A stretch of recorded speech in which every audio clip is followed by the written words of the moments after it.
शादियों में खानदान क्यों देखा जाता है, ऊपर से दादी नानी का कनेक्शन। यहां हमें बुजुर्गों का एक अजीब पैटर्न समझ में आता है। एक बार की बात है, एक बार सेठ और सेठानी थे। जो सेठ था उसके 4 लड़के थे, जिसमें से 3 की मैरिज हो चुकी थी और एक मैरिज होने लायक था, मतलब 25 साल के आसपास एज थी। तो सेठानी ने कहा भाई इसकी मैरिज करो, टाइम हो चुका है। तो उसने कहा अभी तो भाई सेठानी मेरे को रोक मत, क्योंकि सीजन का टाइम है, नेक्स्ट ईयर में देखते हैं। कहते नहीं, अगर इस बार नहीं की तो 1 साल और आगे चली जाएगी, डिले हो जाएगी, ऐसा नहीं। तो कहते यार शादी तो बहुत सोच समझ के की जाती है, खानदान देख के की जाती है। तो उसने कहा कि अरे ऐसी बात है तो आप लास्ट टाइम उस गांव में चीफ गेस्ट बन के गए थे, तो वहां पे आपने कहा लड़की बहुत अच्छी थी, शक्ल सूरत भी सुथरी थी।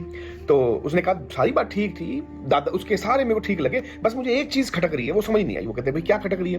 कहते उसकी जो नानी है ना, वो पता चला कुएं में गिर गई थी।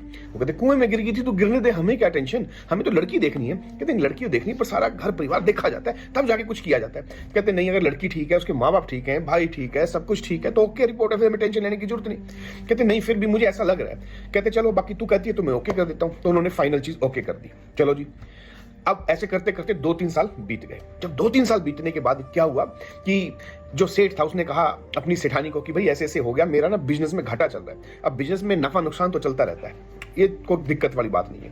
तो उसने कहा मुझे पैसे की जरूरत है सख्त, और मैं वापस दे भी दूंगा। वो कहते चलो जी मुझे बताओ क्या करना है। तो उसने कहा कि आप ऐसा करो, मुझे सोना दे दो। तो सेठानी तो जल्दी जल्दी अटैची भर के ले आई कि लो स्वामी आपका ही है, कोई दिक्कत नहीं, जब आए तो मुझे वापस दे देना। तो कहते ठीक है, और 3 बहुएं भी ले आई।